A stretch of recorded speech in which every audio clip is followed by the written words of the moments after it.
Welcome to the CERIAS Security Seminar for February 10th of 2016. Today, I'm pleased to present Nicholas Sturgeon, who is the Director of the Security Operations Center, Manager of Security Operations Center for the state of Indiana. This is part of the Indiana Information Data Sharing and Analysis Center. These are the people who really get down and discover the cybersecurity events when they happen and are tasked with doing something about it. Nicholas is Indiana boy from way back. Well, not all that far back, but having gone to Indiana State, but then quite much more recently is a fresh graduate of the security program here through CERIAS, getting his master's here at Purdue.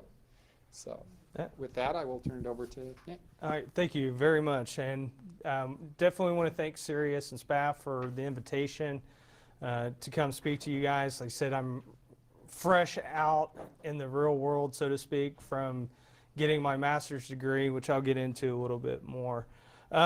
Here to speak to you about the ISAC and the Security Operations Center.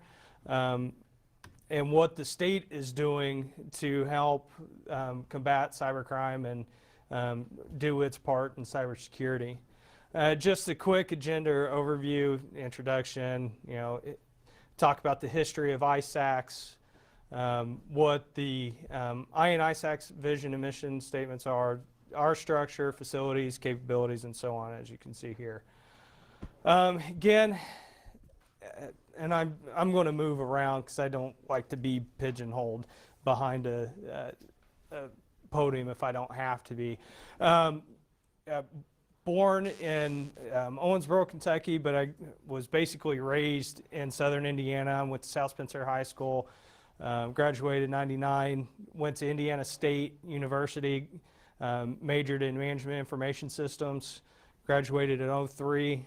From '03 and until about '07, I did the private sector thing, bounced between a few different companies. In 2007, I was invited to be a part of the 67th Indiana State Police Recruit School, which still to this day is the largest state police academy they have put on. It's 150 people that were invited. 121 of us graduated. I graduated the academy July 6th, was appointed trooper on July 8th of 2007. Spent 2 years on the road enforcing criminal and traffic law in Marion County. Because I had the IT background, it quickly became known because all the guys on my shift and the other shifts were like, hey, I got a computer problem, come fix it. Well, that spread pretty quickly. Was asked to put in for a promotion to sergeant in 2009, got it. And from 2009 until I took this job over as the Security Operations Center Manager, was in the IT section for the state police doing enterprise level stuff. Project manager, cybersecurity was part of that, small part, but it was part. Also got into forensics, and actually what led me here to Purdue. I went through Dr. Rogers as 3 or 4 day law enforcement cyber forensics class to do digital media recovery.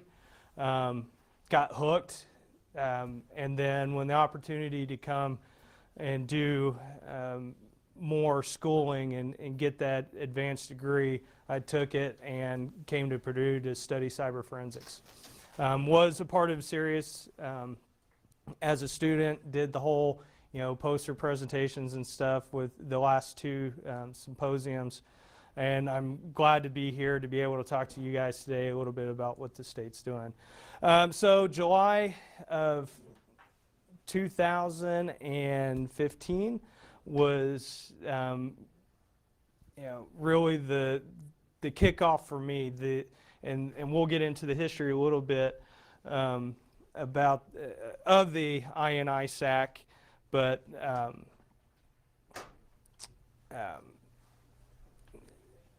But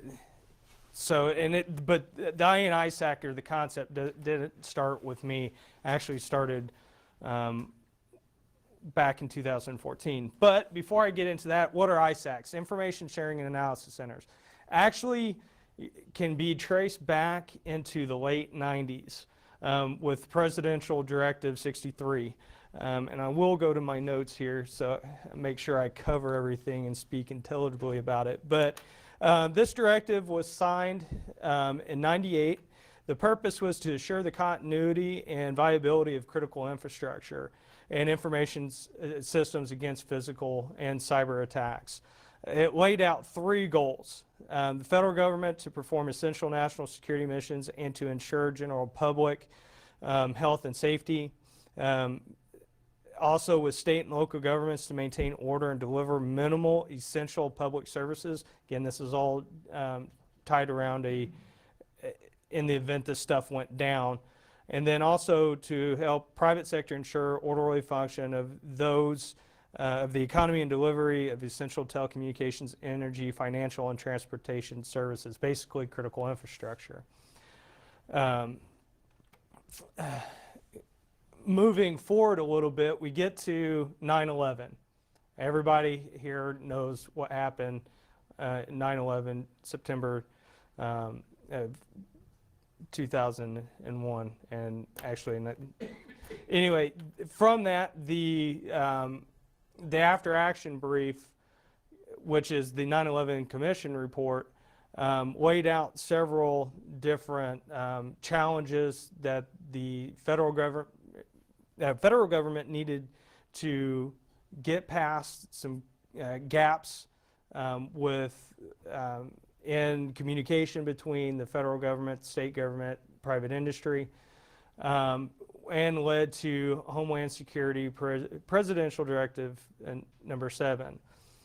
And that basically laid out, and for the sake of this talk, the fusion centers and the ISACs that really defined it, really pushed, and it really gave the support of the federal government to this concept. And as well as it mandated several different things, and there in the resources, actually you can go back and reference the whole 9/11 Commission report, as well as a progress report from 2011. And again, I mentioned that the ISACs actually started before 2001. With the first big one was the FS ISAC, and since then there's about 24, 25 recognized ISACs out there that are part of this National Council of ISACs. It was established in 2003. It helps between those 24, 25 different ISACs a mechanism for them to share information, because each one of those ISACs are around a private industry sector. So financial, retail, there's the REN ISAC, there's one for defense contractors. I mean, there's so any of those specific sectors that have come together say, hey, we need to share information between each other, so they form those ISACs. The National Council of ISACs kind of help tie those centers in together. They do cyber physical threats between each other, kind of practice and do readiness tests and drills. And they also provide mitigation strategies that but each one of those ISACs can share amongst each other. So if, sharing best practices and those the good and bad of the different things that they're trying to do. As I mentioned, they conduct their own drills and exercises.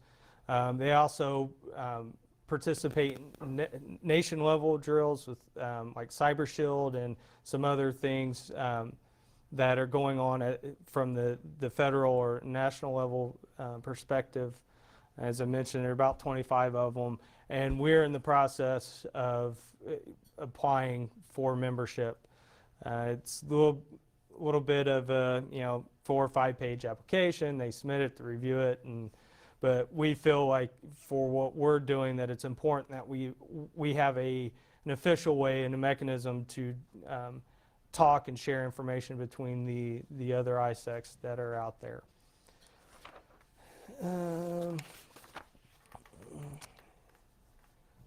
So now, coming up to a little bit more current, there is this, from this executive order 1369 on promoting private sector cybersecurity information sharing, is this new term called ISALs, Information Sharing and Analysis Organizations.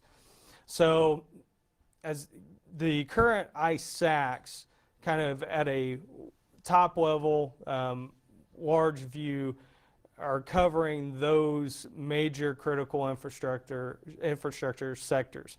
The ISAL, the concept is, so there's a lot of other businesses, a lot of other smaller, mid-sized areas that may not quite fit into one of the 16 critical infrastructure segments, but still want to be able to share cyber threat information between each other, because it affects us all.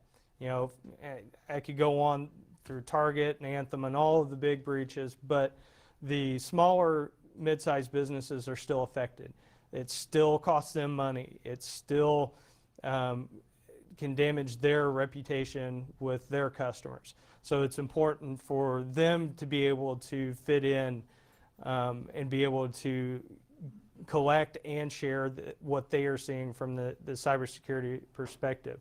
So that's what the ISAL is trying to accomplish. It's still relatively new.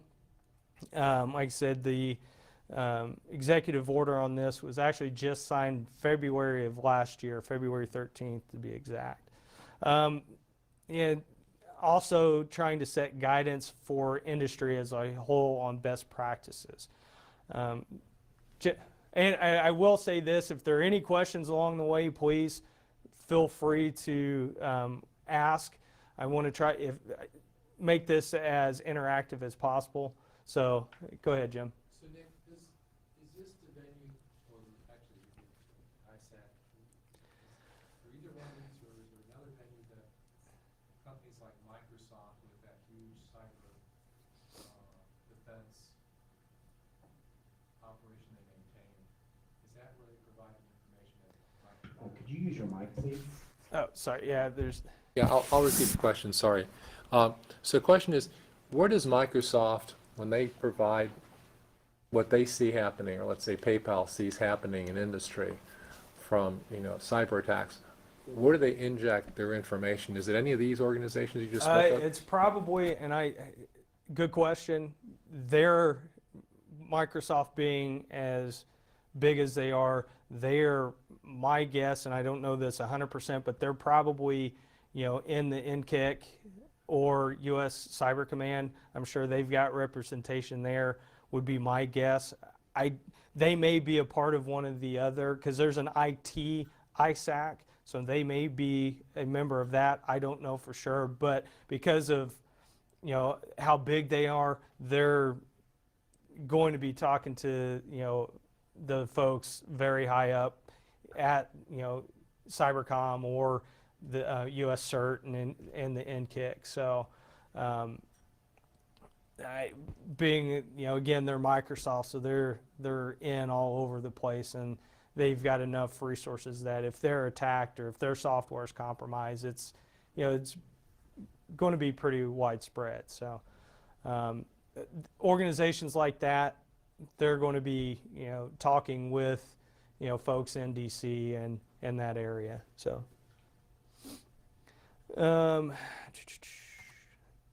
okay, so now we get into the Indiana ISAC. As I mentioned, this goes back to 2014. Again, in 2014, I was still with state police. I knew I was approached about it, and I kind of knew something was coming on, and as they were kind of looking out as far as structure and who was going to fit in, I had a little bit of an idea of what was going on. But initially this was called the Indiana Cybersecurity Center, or the INCSC. And some of the original documentation, you actually see this reference. And it wasn't until it got into early 2015, and as they were scoping it out, and what is it trying to actually do and accomplish, that it morphed into the Information Sharing and Analysis Center. Again, Hans Vargas, who graduated from Purdue as a CERIAS student, was the project lead on it up until I came along in July. And for those of you who were around and attended last year's CERIAS Symposium, he did do a brief on it during the second day of the symposium. So again, initial planning, go into kind of some of the timeline, and so as we get into, and the CIO then, Paul Baltzell, and the CISO, Tad Stahl, and those folks are talking about what they're trying to accomplish. They wanted a partnership. They wanted to bring in not only the folks and resources within the Indiana Office of Technology, which is the state agency that I belong to and report to, but state police, Indiana Department of Homeland Security, all of the other big state agencies, along with private sector, along with the K through 12 and higher education, Purdue and IU, because everybody has some type of dog in this fight. There's from the state standpoint, we're collecting a lot of information with you guys as students. If you work here, we're getting tax information. If you have your driver's license, we've got that information. If you've been pulled over by the state police or some other agency, we're collecting all this information. And as stewards of this information, it is our responsibility to make sure it's protected. And so as the state, were identifying those gaps of where we needed to move and strengthen, and look at what we're doing well and continue doing those things.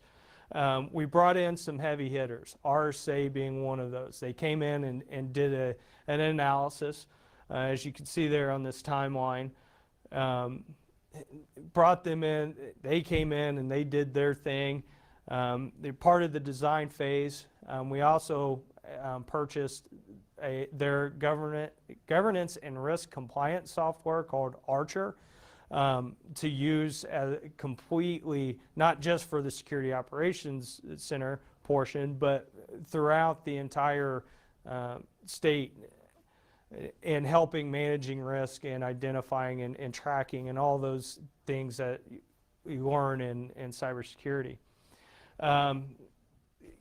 Started getting the personnel in place with myself. We also hired an intern who was helping out with the project from the summer as the first shift lead. Along that, and I apologize if I jump through, there is quite a bit to this, but when we talk about the partnerships, looking where did we want to put the Security Operations Center, talking with IU and Purdue, and looking at the talent, because we really, part of this problem is there's a lack of trained, skilled workforce. So we wanted to help identify and rectify that problem, and look in and said, Purdue had just the right mix, they had the right environment. So that's why the Security Operations Center is located actually in Research Park. We'll be able to pull from the talent here, from you guys, from the undergrads, and start helping address that shortage in the workforce. And of course, at the time with me, finishing up my master's degree here and being plugged into the environment and the culture here. That's part of the reason I was brought in, not only because of my law enforcement background and IT background, but I knew and kind of had a good feel for what's going on in the cybersecurity initiatives that Purdue's going on. And then we also, one of the other things, and I'll get into this as far as the staffing, we hired a full-time security awareness manager, and that's kind of that public outreach, but I'll get into that a little bit more here. But we're going on. So we're still kind of in this constant state of planning. We accomplish, we plan, and it's just kind of going forth. The project manager that's assigned to us probably hates us because he very much need to get things done in a certain order, but I mean, because things are so dynamic and fluid, we're just kind of that our project plan is constantly being morphed in, but we're also constantly achieving those things as well. Get back around here. So, and this is just stuff that you can find on our website, just kind of gives an idea. I won't go through the whole thing verbatim, but I mean, we're really trying to make Indiana safe in the cyber domain. But it's going to take everybody playing along, addressing these issues to solve and make it a friendly and secure place. I said RSA was just one of our partners. We've also partnered with Intel. Let's say, go back here. We've, as far as international, national companies, locally. I say locally, I mean Indiana. We partnered with Pondurance and Rook Security, Mako Group, and then the Kinney Group, and we're continue building those private sector partnerships as we go along to make sure that we're doing things the most effectively and making sure that we're addressing the needs, especially part of the thing that these companies are hoping to do is be able to hire you guys.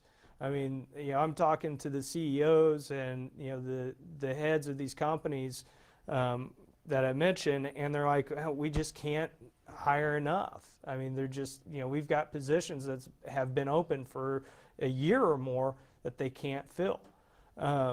And from a state perspective, being an official, agent of the state, so to speak, we're putting all these resources in, the Purdue and IU and everybody's putting this, time and energy to get you guys educated and trained.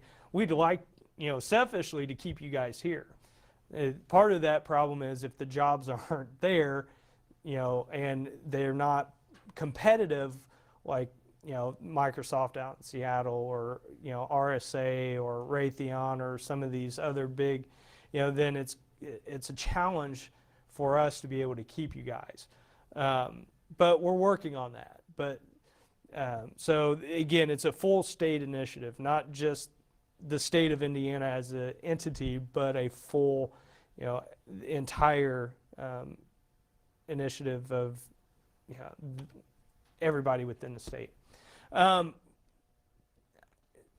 mission statement's kind of long because there's kind of a lot that we're trying to do, but really can be derived down to these four things. We want to reduce cyber risk and cost to the state of Indiana, not just us as a government entity, but to the cost to the citizens. When Anthem gets hacked or Target or any of those companies have a breach or get hacked, they're going to eventually pass those costs along to the consumers. So we want to do what we can to really minimize the costs across the spectrum. Also want to promote information sharing between public and private partners. Again, that's just taking what's the initiatives that are done at a federal level and bring them here. I don't know why this keeps going. but bring that down to the state level, replicate the good things that are being done at a national level and bring them to the state level. Because there's a lot of underserved folks here within the state. Like I said, medium to small businesses tend to get overlooked. Small municipalities, local units of government tend to get overlooked, but there's still a need for those. They're still taking, information about their citizens. They still are vulnerable. As well, so there are a lot of small towns and cities that have critical infrastructure. There are water utilities, sewer utilities that they're responsible for that could be potentially vulnerable to an attack. So we're not trying to replicate what is being done, trying to come in and fight with the big boys at the national level, but we're really we feel that our niche is those underserved markets, those small to medium-sized cities and towns and businesses. Yeah, Jim. So Nick, how do you adjudicate who covers what? It's building those partnerships between the state and federal government, which, it's working through, organizations like InfraGard and building relationships with those folks that are assigned to Indiana from the federal government, whether it be through the FBI, US DHS, Department of Homeland Security, whoever that, three-letter agency may be, to say, okay, what are you guys doing? Because it may not make sense for us to do it, but what can't you do? And then we can come in and supplement those initiatives. Because the problem is US CERT, the Computer Emergency Readiness Team, they do great things, but to get them to come in to do an assessment, even for a big company, 6 to 8 months out. So they do really good stuff, but you've got to plan way ahead. So we see the opportunity to come in and say, okay, what can we do during that 6 to 8 month period that they're waiting for you to come in to help make your time more efficient and effective. So it's, whether that's the development of new assessments or if that's taking what they're doing, modify it to fit Indiana, that's what we're going to do. But it's going to take some time, and it's, we're still in the sense of governmental agencies, we're infants. I mean, we're still getting to the point where we're trying to crawl. But again, that old adage of you got to, crawl before you walk, walk before you run. So, but it's really building those, face-to-face relationships. It's going to meetings. It's, making the one-on-one contacts to really build that trust. And that's part of the reason I was brought along to do that. Again, I mentioned this, is to develop that cybersecurity ecosystem. We want to kind of get the environment right so businesses can know when they come to Indiana and they do business here and they're interacting with the state government, or they're interacting with other businesses or the citizens, the general public, that they're going to be safe. In my mind, I, having been a state trooper for 8 years, physical security is as important as cybersecurity. So when we're talking about, the crime and, the violence and stuff like that, cybersecurity is just another piece to that. So, and businesses are looking at that. So we, as a state, when we talk about economic development, want to make sure that that ecosystem here is viable for companies to do business. Because again, as I talked about, if we can get companies to come in, especially the big ones that are going to pay more, we can start then, feeding them students from Purdue and IU and the other schools, hopefully Purdue first, and just be a little bit biased here, but things just start to snowball after that point. I didn't put it on here, but I will mention this because I think I'm talking a little bit fast and I'm going to go through my slides quick. I had the opportunity a couple weeks ago to go to Israel as part of official state delegation to the Cybertech conference. It's second largest conference in the world, just shy of RSA's conference, which is coming up at the end of the month. There were over 10,000 people on the first day, and we, as a delegation, which was led by the Indiana Economic Development Corporation and the Secretary of Commerce, Victor Smith, were looking at what can we do to have better relationships with Israeli companies, the government. And so, the whole purpose is, starting to develop those business relationships. There, Microsoft, RSA, Raytheon, I mean, all of the big companies are already over in Israel.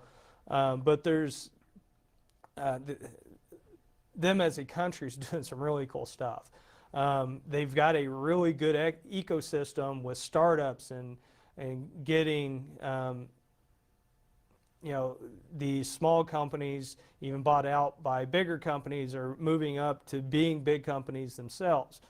But you could see that they've got this nice little pipeline, and it really feeds itself. And that's what we want to do here in Indiana. We've got some really good infrastructure already here. One of the meetings we had with the Israeli aerospace industry, I don't know if you guys are familiar with the Iron Dome, but they built it.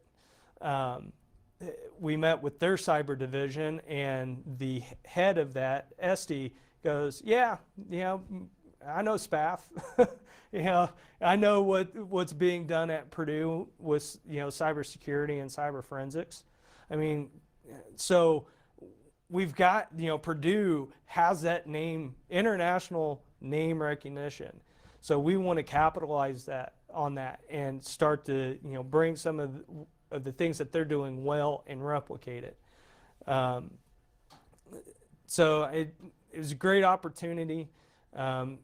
What they're doing at Ben-Gurion University with consolidating all of their cyber command and all of the things that they're doing from a national level, defense as well from the business side, and creating the cyber park. It's really cool. I think we have the opportunity to replicate that here in West Lafayette. So kind of get into the structure. Like I said, the Indiana Office of Technology, just a little background on there, is responsible for all the IT systems for the state of Indiana, all for the executive branch. That is led by the state of Indiana CIO, Dewan Neely. This is just a piece of the structure, but underneath that is the Chief Information Security Officer, who's my boss. And then once we get into the Indiana ISAC, we've got the Security Operations Center, and we've got our Security Awareness Branch. We also work closely with the rest of the IoT security team. They, if you want to put it this way, are the level 3 system analysts, system owners, developers that help when we have a problem or need. We go to them, say, hey, Archer's not working, and they do all of the back end system admin type stuff. So a way to put that might be that they're responsible for the state systems, you're responsible for the government systems, Yeah, you're responsible for the rest of the state. Well, sort of. We look at what they're collecting through their systems, and we monitor it. So we do a lot of the level 1 or tier 1 response. So if there's a virus on one of the state computers, we'll notify that user, hey, you've got a virus, don't connect to the network. We'll create a ticket for a tech to go out to do a re-image or clean it up. But they're handling all the high-level system functions, where we're taking more of that user interaction and first-level incident response. Does that make sense? Yeah. Isn't there some affiliation between Purdue and So, yeah, we part of when we get into what is going on with this? Our official partnership with Purdue has been through the Pathmaker program, which is in the Purdue CIO's office. That we use them as our outreach to to students to be able to recruit. I've been talking with the Purdue CISO to see what those basic level tier 1 type stuff that we could potentially offset from their analysts to help out from a security operations center perspective. And so I know kind of jumped into it. So the security operations center, I said, which is in Research Park, we have 2 shift leads now. We have 9 Purdue student analysts, or what we call the security operations center analysts. They're contractors, part-time employees, and we work around their schedules. These positions are, I know, as master's levels, PhD levels, if it may not be necessarily right, but we do work around class schedules. Just part of that trade-off. We typically ask for about at least 10 hours a week from them, and most times we get more because they're all undergraduate students, but they're all focused in either computer science, CNIT, ME, or something technology related, where you can actually somewhat make a close connection to cybersecurity, and all of them have an interest in cybersecurity. So we're allowing them this opportunity to get some hands-on experience with RSA Archer, with the McAfee SIM, with doing some research in analytics and analysis on specific threats that we're seeing, providing them projects to do that otherwise they probably wouldn't get to do. One of the things I've initial conversations with Dr. Eric Dietz on holding a couple positions for grad students to do more research, and then to also that research be focused specific to what we have and needs, but also that can be turned into a thesis or dissertation. So that's still an ongoing process to work through those legalities and all of MOUs, memorandum of understandings and stuff like that. But our focus is we want to help Purdue students as much as we can, to give them the experience. Obviously we're getting benefit out of it as well because we're able to get the work out of them, because there's a lot to it. There's a lot of tedious stuff, but it's important. And then we can just create a nice little self-feeding monster, if you will. But everybody wins. I hate to use the term, I know it's so cliche, but it is a win-win. It's a win for the state because now our tier 3 guys can really focus on fine-tuning the systems. They can do those high-level activities that we're paying them good money to do, instead of focusing on dealing with the user or dealing with some of the more tier level or tier 1, tier 2 type stuff. And like I said, we also have a project manager. And he's basically, his task is to keep me on track and say, Nick, you're in red on this task, you need to get it done. So again, we're located at the Purdue in Research Park in the Purdue Technology Center, which is just up the road here. We're in the same building as RSA's Anti-Fraud Center, which I know there's a lot of Purdue students that are hired by RSA, which it's one of those things that we want to try to continuously build those relationships on. Go into some of the technology. We've got a nice video wall that allows us to put up a lot of different sources. It's RGB spectrum, and see kind of a little bit of the map there of how that's all interconnected. But it's really cool. It gives us a lot of flexibility. If one of our analysts has a problem, we can throw their screen up on the video wall, and everybody can take a look at it and say, well, maybe did you think of this, or did you think of that? We've got the networking component into the state backbone, so we can easily communicate with the other state agencies and with IoT. I mentioned the other stuff. Just recently, we've implemented FireEye, and getting some really cool stuff from that. And it's a really cool piece of technology. For security reasons, won't go into a lot of it, but I want to say it's really cool what that can see and do. Part of this is to integrate the technology that's pre-existing and any new technology that we can bring in. Archer, excuse me, let me take a drink real quick.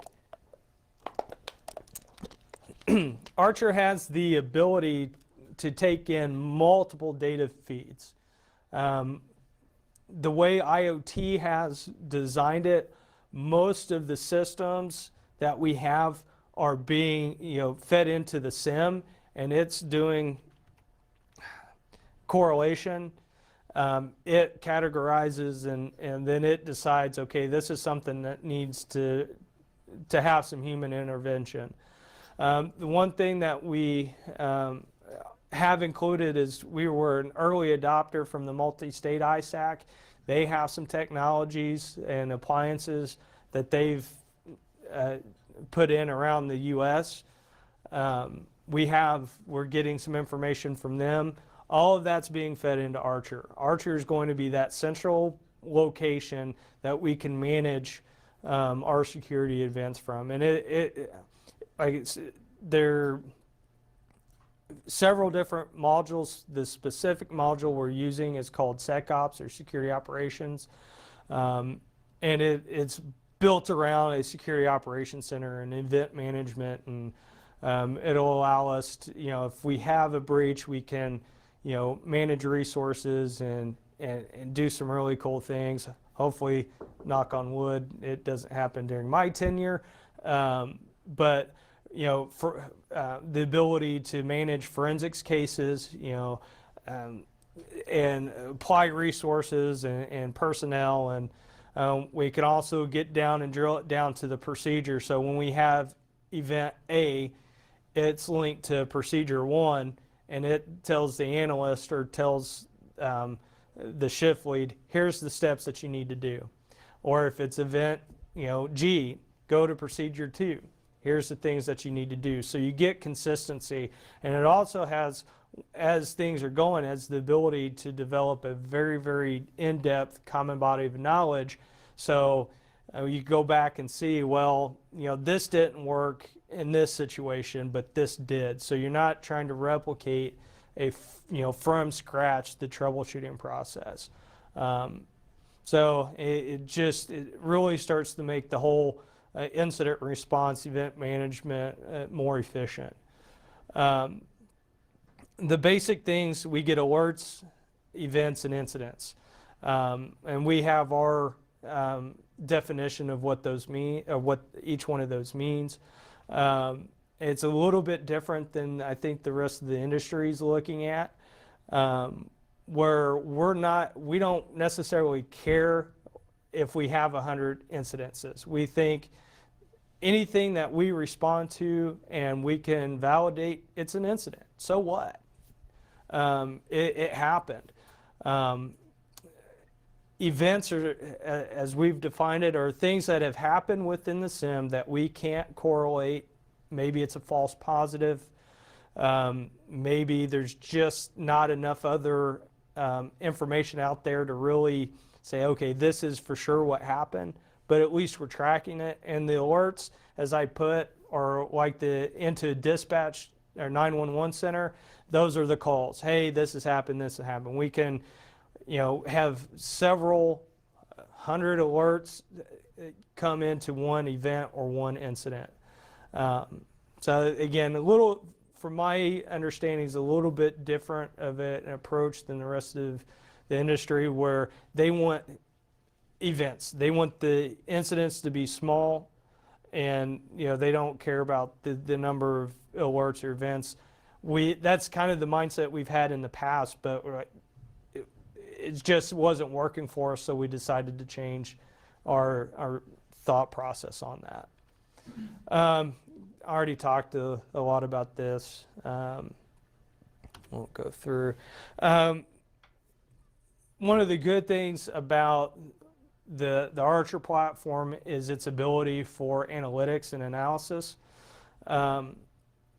We can then go in and start seeing who are the who are the ones that are constantly going out and doing the bad things.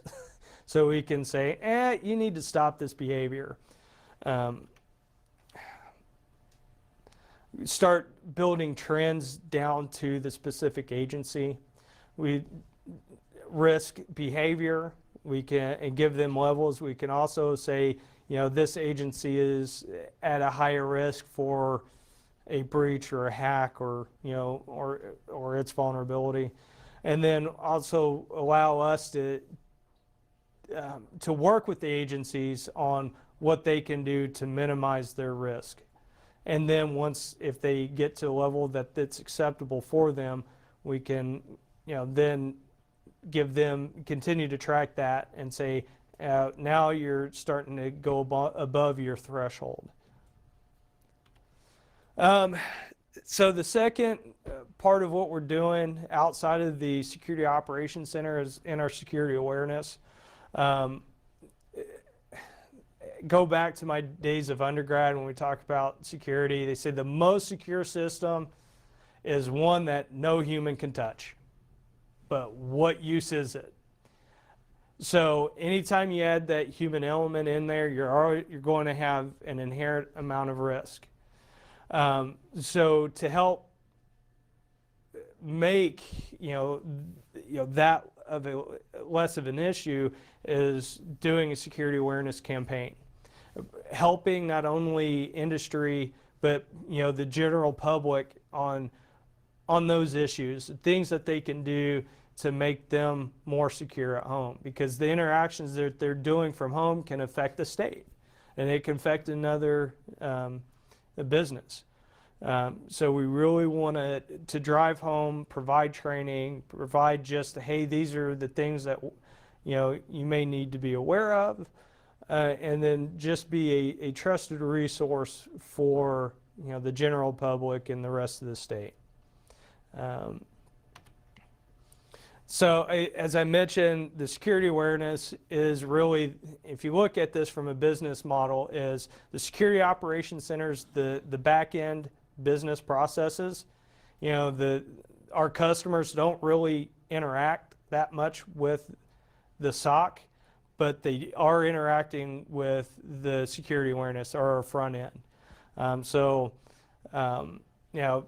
With the MIS background, which is mainly heavily business oriented, that's kind of how I've learned to process things, as keep it simple for me.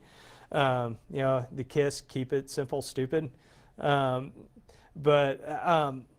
So they are responsible for our customer interaction, our interactions with the general public and private industry. We, in the process of distributing news and alerts, and eventually, here in a couple weeks, we're going to start sending out cyber bulletins in conjunction with the Indiana Intelligence Fusion Center. As you can see there, the IIFC logo is on my slide deck. That's there on purpose. We just recently codified a partnership with the Fusion Center, because a lot of what we're doing, kind of cross paths. So for the non-law enforcement sharing will be done through the ISAC, and anything cyber related that has a law enforcement component will be done through the Fusion Center. But we've embedded with them at this state campus.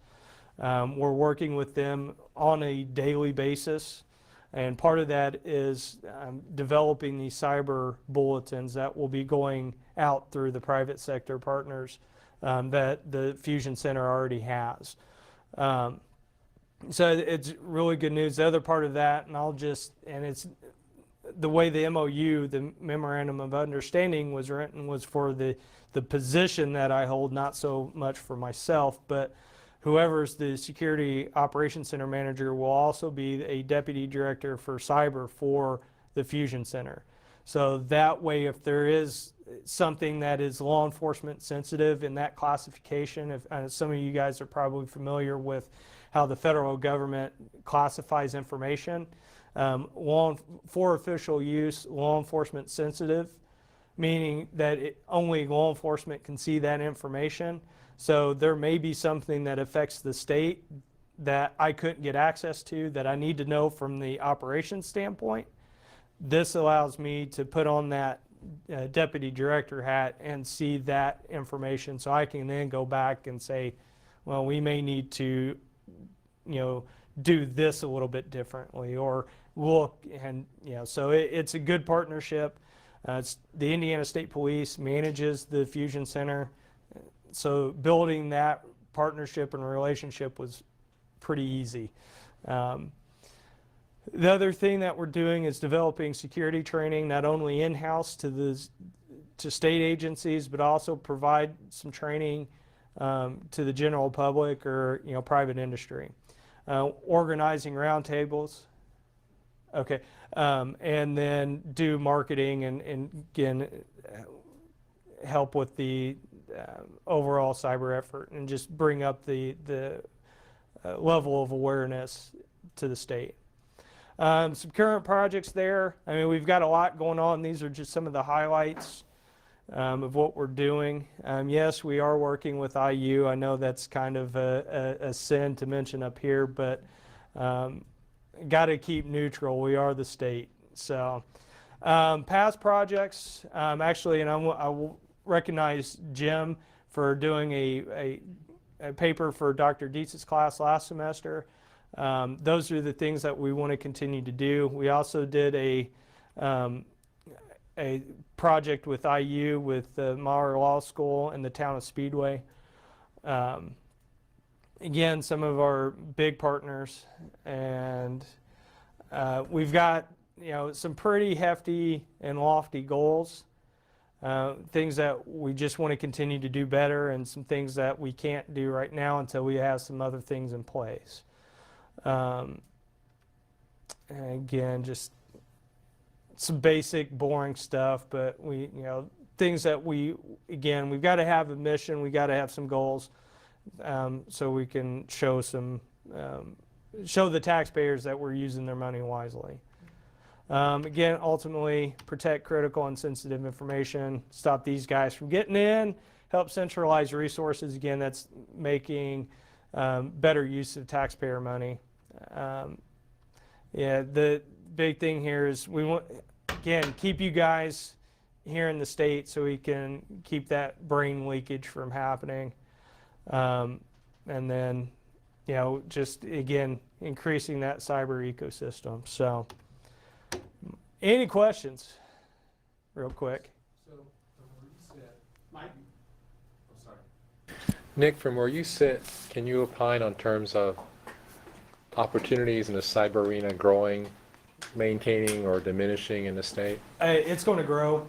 The estimates that I've heard, just kind of globally, cybersecurity is going to be $1 trillion+ industry. And because of some other things that the state's doing, and bio and agriculture and some other things, even with the partnerships and the things that the military's doing, there's great opportunity here in the state, and we're just trying to make sure that foundation is solid, so when these businesses come in, that they know that they're information is going to be secure and that they're going to have talent that they can recruit. So yeah, it's just going to go up. Other questions? Hey, Nick, Yeah, Nick, Court. question, for those people who might be looking to get in, working with the ISAC, are there any kind of certification requirements? Like, I know DOD does that, where you have to have certain certifications to hold certain positions. No, we don't want to, and that's kind of a double-edged sword. We don't want to handcuff ourselves and eliminate a group of folks, if we don't have to.